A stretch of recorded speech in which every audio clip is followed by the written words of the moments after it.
They done me the same way. They pulled me over, confiscated my truck. This was about a week before this event happened. Confiscated my truck, questioned me because I had told them that God had showed me that there was going to be electrical disturbances to come. Right. Okay. Now, what year is that? 207, right? Right. Long about June, right? Yes, sir. Okay. June, maybe July. Okay. So about approximately a year and 5 or 6 months later, you guys had an electrical disturbance like you ain't never imagined right here in the state of Kentucky whenever that ice storm hit. Yeah. Some of you guys was out of electricity for 6, 8 weeks. Yeah. In some of your remote areas. Sure was. All I was trying to do was give out a warning or an advisory, and somebody took it out of proportion and must have thought that I was going to create electrical disturbance by blowing up the Kentucky Dam. I'm telling you, I got arrested in Paducah, Kentucky. State troopers grabbed me up after them confiscating my truck and took me to Four Rivers Behavior Center to make sure I had both my oars in the water. But listen to me. This is a week before this event happened, right? So I go up there and I tell the doctor this, and this. I wasn't in there but about 3 hours. She said, Mr. Jackson, somebody has made a mistake with you. They need to let you go. I said, thank you, ma'am. Yeah. So they let me go that night. But you know where they let me go at? About 3 o'clock that morning in a daggum cemetery. And I didn't have nowhere to go but being ate up by mosquitoes right down there as you're going from the state trooper's office, going from Mayfield, Kentucky, into Paducah. Yeah. Right there on the left-hand side, they got a big cemetery right there on the left-hand side going into Paducah. Yeah. I mean, huge. That's where I spent the night at. Fall next morning, had to hitch a ride, hitchhike. Finally went back to where the state trooper's office was. Had to wait for them for about an hour and a half before they opened. And he tells me he's got my truck in pound, right? And I didn't get no charges that night. I didn't get on any type of order from the doctor that night. Uh-huh. Everything was dropped or taken care of. But you got my automobile.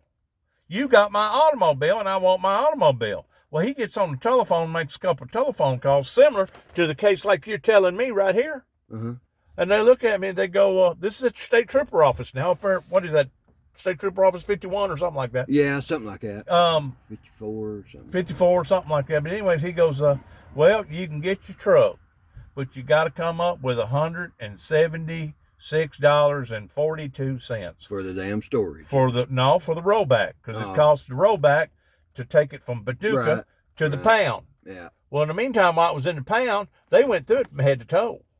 They went underneath it, on top of it. They looked underneath the seats. They took the door panels off, the whole 9 yards. I got to get some evidence on you, man. Yeah, trying to get some evidence on me, right? I got to. Well, they didn't have nothing.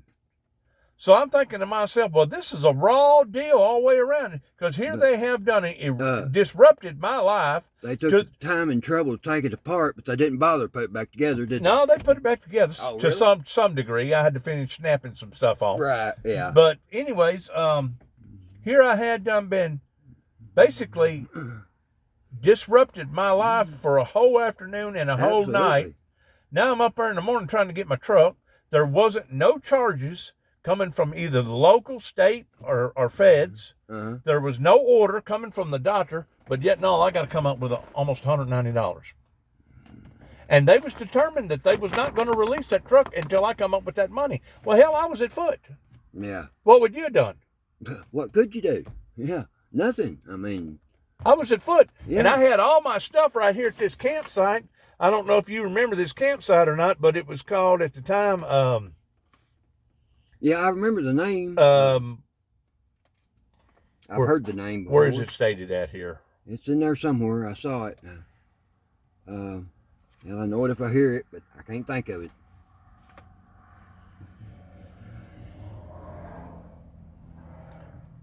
Yeah, they even knew you was there at the campground. Gary Wolf Road. So yeah, it was obviously somebody had to do the talking. Earth daddies. Yeah, Earth Daddies. Earth daddies.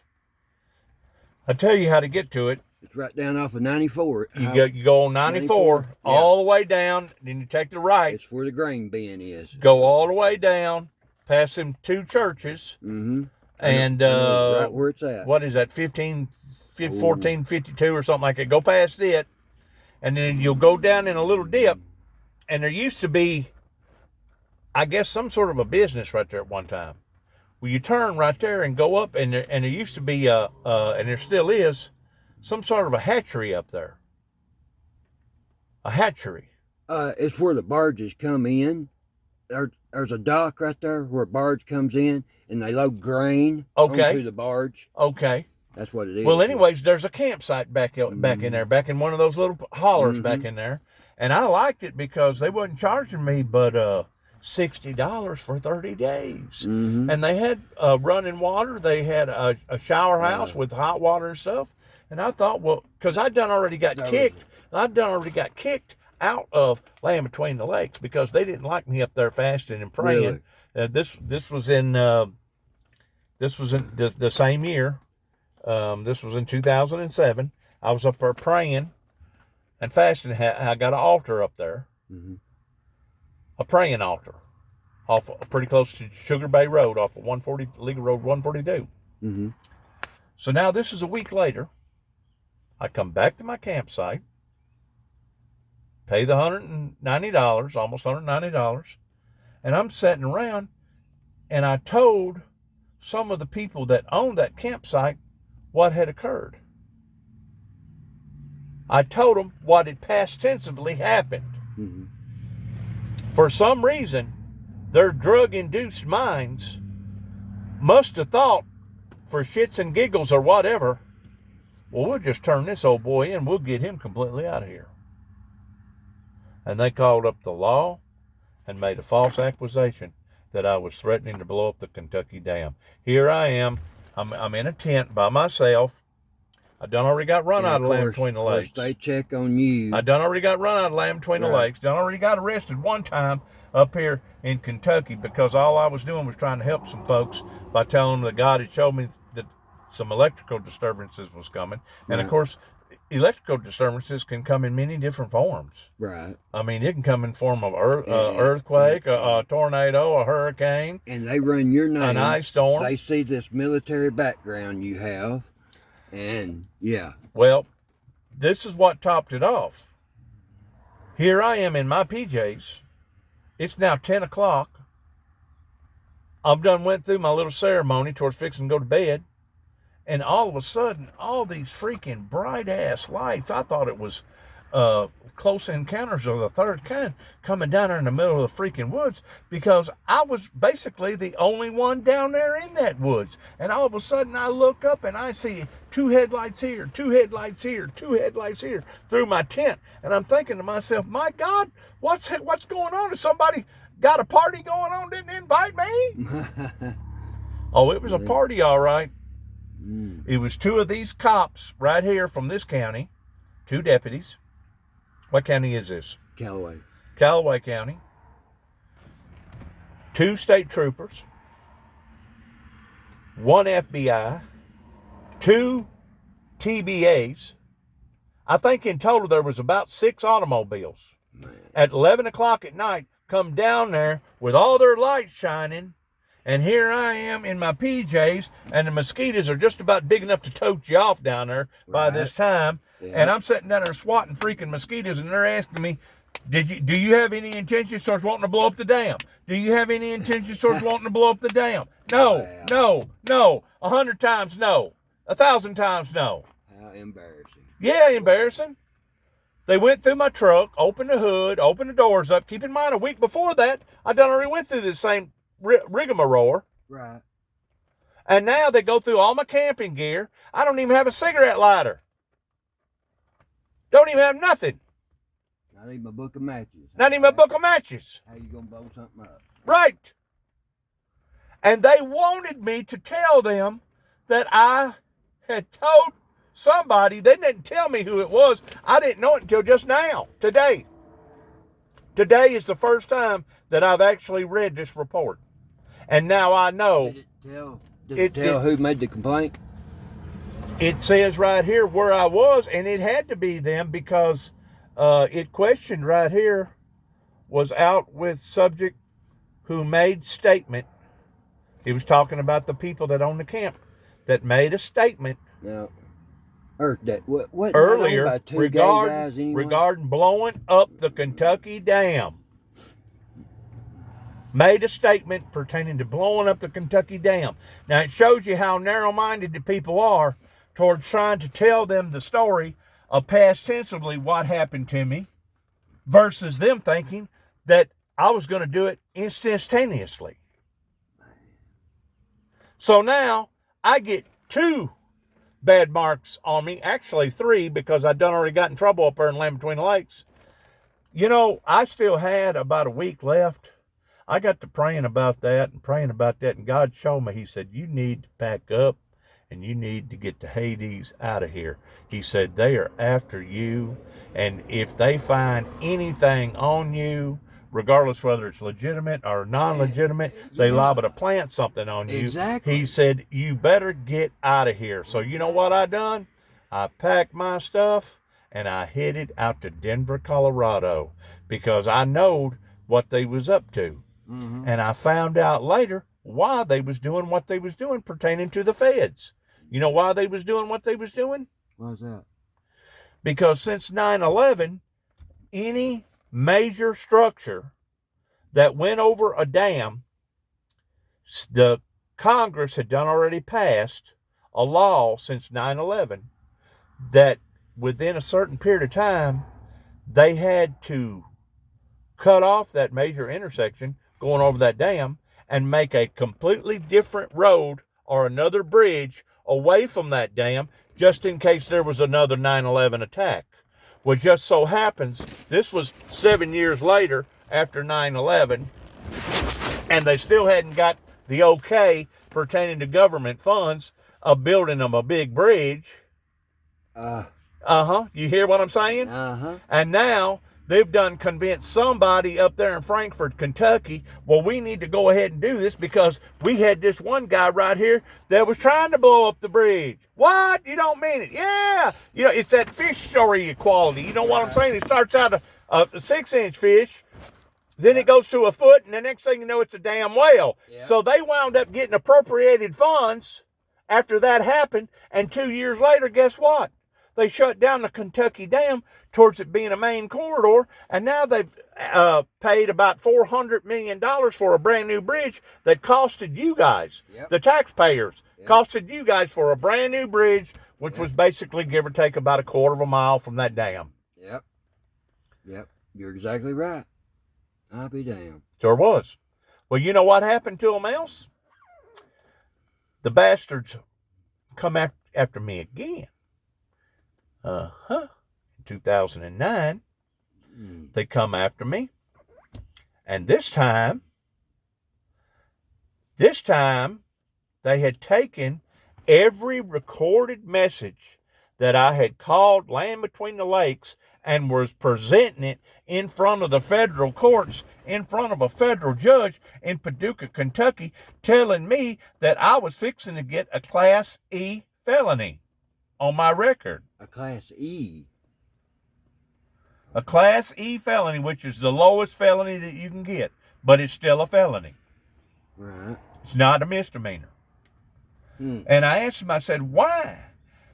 And my public defender that they had given me, which was Wildesworth from Frankfort, Kentucky, or Louisville, Kentucky. I think at the time he was in Louisville, Kentucky. He come down there and he questioned me while I was in the Paducah jail. He goes,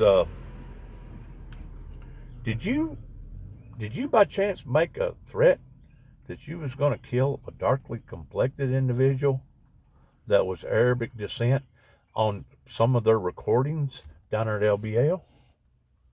I said, I go, yeah, I did. He goes, well, you can't do that. I go, why? He goes, because that's considered premeditated murder. Yeah. And he said, because it's premeditated, that means you're deliberately going to go after somebody with the intent towards wanting to kill them, towards wanting to do bodily harm to them. And I looked at the guy and said, do you not understand who this darkly complected man is, pertaining to him being Arabic descent from another country, pertaining to him being Satan in the flesh? Do you not understand that he's the bad guy? And ever since that I've been raised up as a little tot, I've always been told that America stood for the good things, not the bad things, and that we always tried to liberate other countries because of bad people. Right. Yeah.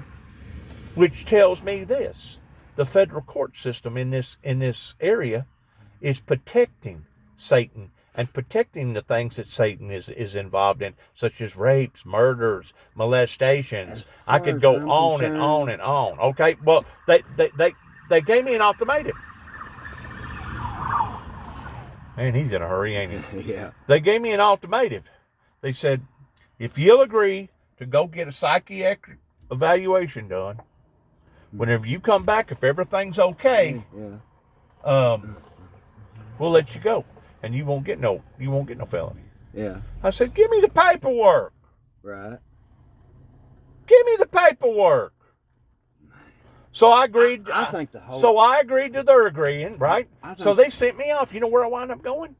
Downtown Chicago, working through mental health through the federal system, and now I'm in the loop right down there in Chicago, and they're evaluating me by all these freaking doctors with all these other inmates, because that's what they do. But the thing about it is, I was in there with murders. I was in there with Taliban. I was in there with that second largest terrorist guy from Mexico. I was in there with some mean hombres. You know what I'm saying? So my life immediately was in danger 24/7. This government is entirely protecting the bad guys, the exactly. Wickedness of this world. They're not no longer for the good. You know, they literally get them over here on government interest-free government loans. That's it. But anyways, I went through their little program. Took almost 6 months out of my life, and they made sure that I was brought back to that door before my 6 months was up. Oh yeah, they was gonna make sure. Yeah. Oh yeah. Man. I'm standing there in front of the judge. I got Mr. Wildesworth beside me. I got all this documented on a DVD. Because it was all recorded, right? Yeah. I got the recording. Yeah. The judge goes, if there's ever been anybody that I needed to compliment, he said, I need to compliment you. He said, if there's such thing as you being a A1 student, he said, if you are inmate, he said, you was it. He said, you cooperated with staff. You didn't get in no trouble. Right. You done this. You done that. You scored over here in this rank. You scored over here in this rank. And he done just exactly what he said that he would do towards letting me go, giving me back my money and saying have a good day. But yet no, there was still almost 6 months of my life taken out. Exactly. In 2010. Okay. Keep in mind, I'd already been out to Oklahoma City, Oklahoma. They'd done already put bombs in the back end of my truck, done already exploded the bombs, already done ruined my camper shell, put me on international TV out there in Oklahoma City, Oklahoma in 2009. Yes. So now this is 2010. I go in front of Dr. Dana. Everything is green light to go. Mm-hmm. Judge told me, he said, as long as you stay away from Land Between the Lakes, don't call them, don't write them, don't send them no smokestack signals, don't send them nothing electronically. As long as you stay away from them for 2 months, for 2 years, Mr. Jackson, you're good to go. You know what? I set my clock by that. I set my clock by that, and I'm sitting here thinking to myself, yep, I'm going to wait until my deadline's over with, and then I'm going to call them. And that's exactly what I done. I called them up a few minutes after the deadline had hit. And I told them who I was, what my intentions was wanting to go to the paper and write a book. And I was sorry for the misunderstanding. And this wasn't the last that y'all going to hear from me. Hung the phone up. Didn't hear nothing else out of it. In the meantime, I was fighting the court system down in Oklahoma City, Oklahoma, because they'd made up a lie that I had threatened one of their police officers. Here I had to hire an attorney while being in Oklahoma. Okay. Went to court 6 different times before we finally convinced the DA, the prosecuting attorney, that you do not have a leg to stand on, and I'm not going to plea out. I'm not going to agree to a charge towards me committing a crime that I know that I didn't commit a crime on. And that's exactly what they try to do. They try to corner you up, and they try to make things so difficult for you, and they try to spruce it up on the other end. Oh, well, if you agree to this, there won't be no time served, and you won't have to be out no fines. You won't have to do this. But in the meantime, you know what they're doing? They're keeping a profile on you. They're writing all this stuff down. They're tracking you. That way they're building a case on you, okay? So I make another telephone call after me renting out a 3-bedroom house, being out about $2,400 on a house, because in Oklahoma you got to pay a month before, a month after, and the month that you actually move it in. Damn. It's mandatory that you pay 3 months before you move in, because the people done already got beat up so bad pertaining to the renters out there. Well, But listen to me. I make a second telephone call to Gary Hawkins. Do you know a Gary Hawkins in Lamb Between the Lakes? No, Worked sir. for the forestry department? No, sir. It was basically the same type of telephone call. I haven't forgotten this. Y'all done me wrong. I'm going to record this, and I'm going to tell my side of the story. Yeah. Hung the phone up. Wasn't nothing threatening. Once more, I had violated no probation. My probation was over with. Right. You know what them assholes done? They put out a federal warrant, 2 of them, for my arrest, because Land Between the Lakes is a federal entity, a federal park. Sure is. And they put out 2 federal warrants for my arrest for stalking in the 1st degree. Them guys are federal agents too. Right. And the federal agents down in Oklahoma City, Oklahoma, already know who I was. They know who I was working for, because they'd done already had me spotted. Because I'd done already volunteered my services down there towards letting them know that I was back in that area. Within a matter of hours after that warrant hit the bogey, all they done, drive right down there in my workplace here. I just got through putting on a door skin on a daggum Ford F-250 or 150. And I'd done already discussed it with one of the people that I work with. And I told him, I said, they're up to something. And I said, if they come in here and get me, Billy, he was another body man like me. If they come in here and get me, will you promise me that you'll do this, this, this, and this for me? Right. He said, well, DJ, I don't think nothing like that's going to happen to you. I said, I don't know. They're itching towards wanting to ruin me for some reason. And whatever that reason is, they're going to try to figure it. And sure enough, within a day or two after me and him had that conversation, here comes the feds towards turn around, put your hands on your back. So I took my keys and I throwed them in the floor. I said, Billy, you remember what you promised me, don't you? He said, yes, sir. So Billy, fortunately, got my truck. Keep in mind, I just got you paying $2,400 for a house, for a rental house. All my furniture was in there. Billy took my truck. I had an enclosed trailer. He got all my tools, what little bit of stuff that was left over there at the apartment or the house that I'd rented out, and took it to his house and parked it in the weeds in behind his house, away out in the country. In the meantime, the feds come all the way to Oklahoma, grab me up, and take me to Trigg County, Kentucky. Trigg County, Cadiz, Kentucky. Well, Cadiz, Kentucky is so poor, they don't even have a jail. So guess where they jailed me at? Christian County, Hoptown. I don't know if you've heard anything about Hoptown or not, but Hoptown, their little jail up there can be pretty daggum rough at times. Yeah. You know what I'm saying? Uh-huh. It can be. Anyways. I've never been in that one. But anyways, heard first thing, here I am standing in front of Judge Woodall, the judge that's from Trigg County. Right. Cadiz, Kentucky, where all the pigs are. At that time, I had a state public defender. She comes back there and talks to me, Mrs. Flemings. She goes, well, they're wanting to do an evaluation on you. Oh, I go, an evaluation on me? I said, they've already done 2 evaluations. They've done an evaluation at Four Rivers Behavior Center. I said, I stayed 6 months up there in MCC in downtown Chicago, and the judge told me that I'd got high marks, 100%. And now you're telling me that you're wanting to send me somewhere else for another evaluation? I think that's where you should have turned the table on them. And I think the damn state needs a damn evaluation. Well, I mean, they should have done the right. You can't tell them that, though. I know you can't. Because you're in between a hard place and a rock. But a few minutes later, after that first they was wanting me to do, they was wanting me to volunteer for another evaluation. And you know why? You know why? Because if I would have volunteered, guess who would have been accountable for the bill? But this is what you agreed to. Yeah. No, it's not what I agreed to. Y'all forced this upon me. A matter of fact, they sent me to LaGrange, Kentucky, and within 24 hours after me being rearrested, look at that beautiful sunset. Yeah. After me being rearrested, within 24 hours, the doctor looks at me and says, I think you need to be on Risperdal. I think you're delirious and delusional. I said, Doc, how in the world can I be delirious and delusional whenever I'm bringing home about $1,600 a week?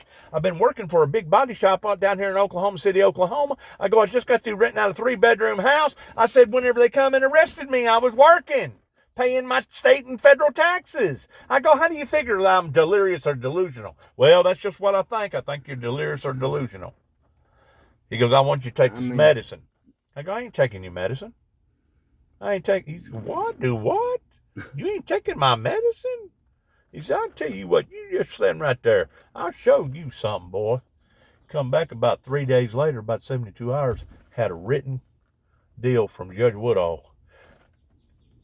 Give him the medication that you desire, and if Mr. Jackson does not agree to it, intravenously give it to him if you have to shove it up his ass. Damn. Well, I've never been raped sexually. Never been raped sexually. Uh-huh. I've been in some situations that was close, but I've never been raped sexually. Right.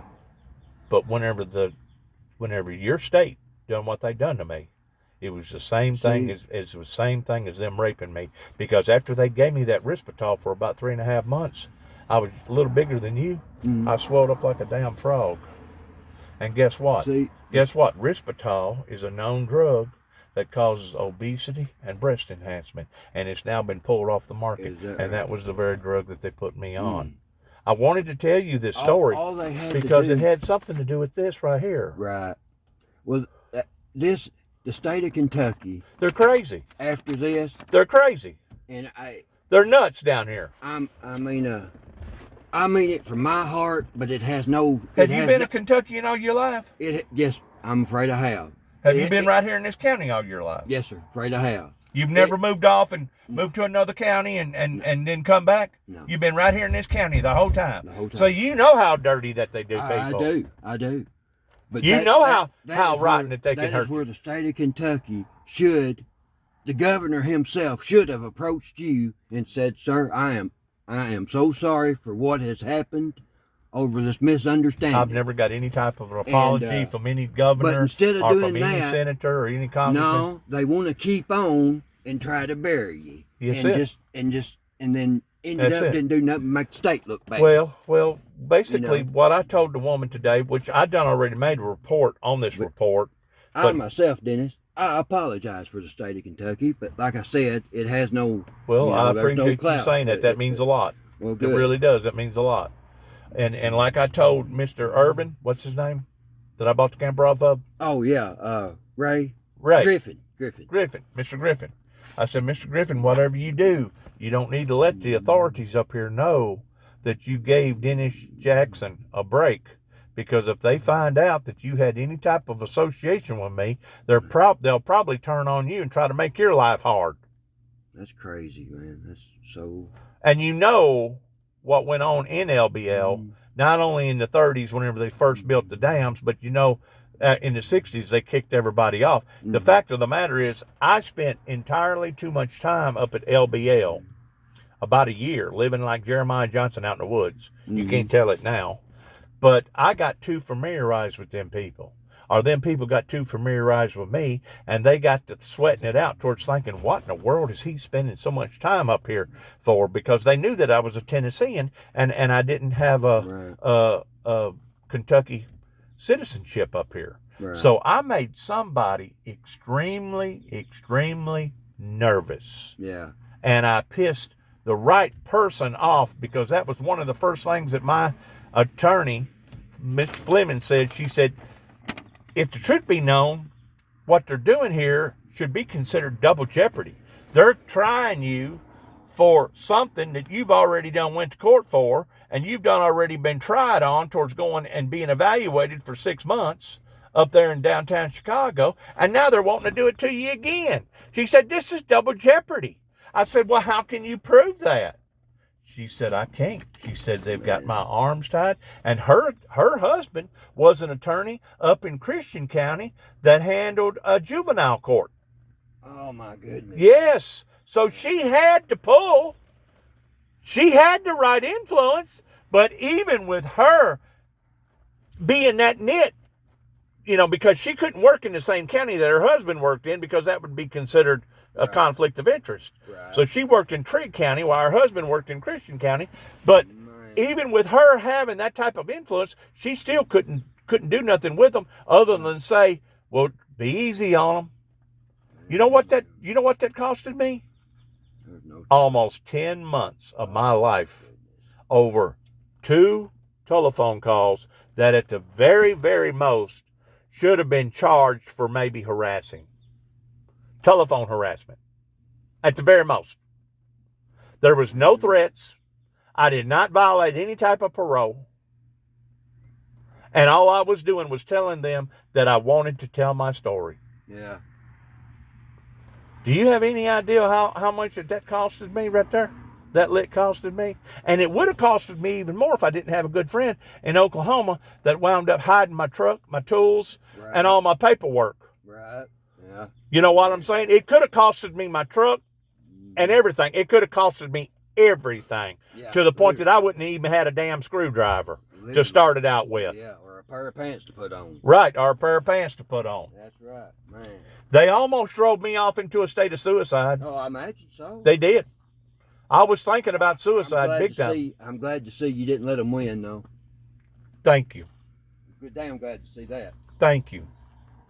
Well, there's a lot more to my story other than just these affairs, but these are the main ones right here. Yeah. But I can't really say nothing about Kentucky because in 2005, my own county in Weakley County tried to make me out to be a freaking terrorist simply because I went into a convenience store about 2 o'clock in the morning and told a boy that there was so much controversy going on in my life that I was probably going to wind up on the Channel 6 News, that there was an explosion of controversy in my life. I wound up leaving him, going to Huntington, doing body and fender work, which once more I had Bondo dust on me from head to toe. Yeah. Here comes the Martin PD. The Martin PD. Not the sheriff department, but the Martin PD from Martin, Tennessee. Yeah. Drives all the way to Huntington. They're not there's no Carroll County assisting them. There's no warrant for my arrest. They walk into the business and say, "Are you Dennis Jackson?" I said, "Yes, sir. I sure am." Turn around. You're under arrest. What am I under arrest for? Was that even legal? Falsifying files. I go, what the hell is falsifying files? Well, they drove me all the way back to the precinct in Martin. And I'm being interrogated now by about 7 or 8 officers that's on duty, right? Yeah. They're all questioning me. Well, was you in a convenience store? Yeah. Did you say something to this effect? I go, yes, sir, I sure did. I said, but I didn't have no harmful intentions. I said, you can have an explosion of Bermuda grass come up in your garden, and that don't mean that you meant it in a harmful way. Right. I said, I ain't trying to hurt nobody. Did you know that they still pursued that warrant and made me? It cost me $5,000 just to get out of jail on a $50,000 bond. Yes, on a $50,000 bond, and I wound up losing my wife. Wound up losing a 5-acre mini farm, wound up having to declare bankruptcy on about $250,000, and wound up losing about $500,000 from my wife's profit sharing, because when it was all said and done with, she wanted out of the marriage, in which you couldn't blame her. No. So I wound up having to pack up everything after that little occurrence was over with and move to Davison County, which is downtown Nashville. Well, I had no idea that the attorney that I hired was going to pull the wool over my eyes to the degree he said, now, if you'll just plead guilty to the charge, once more, this is one of them plea bargain deals. No. If you'll just plead guilty to the charge, he said, all this will go away. He said, you won't have to spend no more time in jail, and you just walk away if you just plead guilty. So naturally, whenever I walked in there, I was so damn upset about my wife walking out of my life and me losing my job. Hell, I just, whatever it takes for me to remain free. Right. And I plea bargained on that deal. Yes. Man. They're dirty, man. The United States law, Yeah. like Donald Trump said, is rigged. And if you're not the right person with the right influence, you're screwed. In other words, if they want to screw you, you're screwed. Yep, that's right. But I'm so sorry you had to go through that. That was in 2005. That's 2005, I went through that with my own county. So in 2007, this went on in your county, Yeah, right up the road here. yeah. And then in 2009 is whenever they blowed the back of my truck up. All right, can you not see where it started snowballing? It started out in Weakley County. Yeah. Then it went to Kentucky. Then from Kentucky in 2009, I was up in Oklahoma, and the snowball even got bigger. Well, that's just like, that shit shows up every time they run your name. Absolutely. And they just keep on and keep on. That's what I'm saying. Yeah. They're building a case Yeah. to try to bury me. Trying. Yeah. And they almost have. Sounds like they almost did it. But Yes, sir. They've taken almost 2 years of my life, and as far as I'm concerned, I ain't never committed not one crime. I ain't never threatened the president. I ain't never threatened to blow up a dam. I wasn't trying to do no harmful intentions whenever I was out in Oklahoma. Matter of fact, I found out a great deal of truth about the Oklahoma bombing that occurred, that they're not telling the whole truth, nothing but the truth to the American people. But you're still standing. That's the main thing. I'm still standing, and I'm still telling my story because it's being recorded right now. Yeah. Well, I hate to cut you short, but It's being recorded right now. Yeah.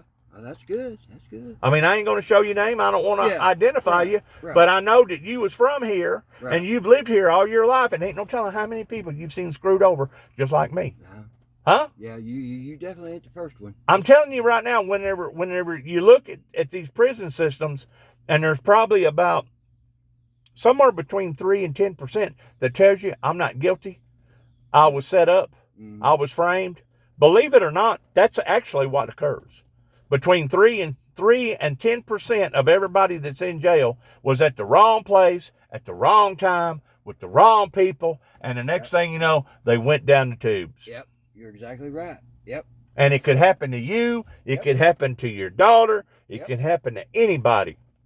Sure enough. And they wonder how come this government's turned upside down. Yep. That's why. Exactly. Sure is. That's why. Yep. Tracy, good talking to you again, you man. too, bud. You too. I'll holler at Hey, listen, has the old man, has he gotten over his drinking problem? you. He has been doing a lot better lately. He has. Has he? Yeah, he sure has. Has he spoke to me anymore? Huh?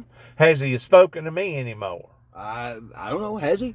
I don't know. No, You deal with him. I don't deal with him. No.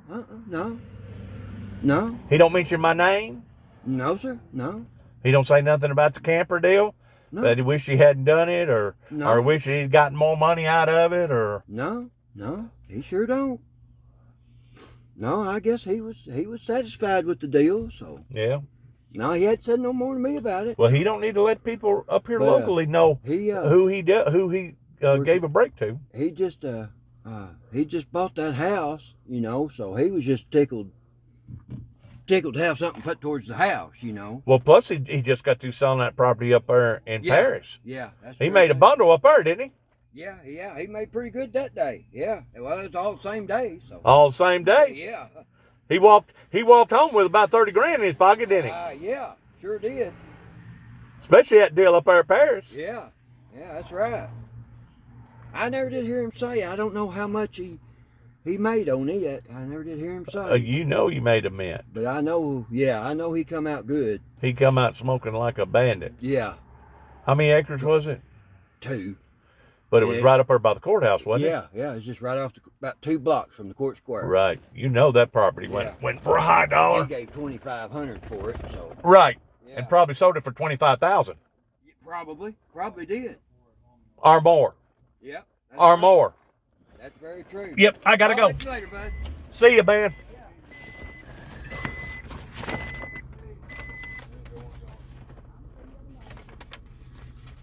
You doing all right, sir? Oh yeah, tired. Why you tired from? Working all the time. Why you working all the time? You need to stop and enjoy life. All work, no play makes Jack a dull boy.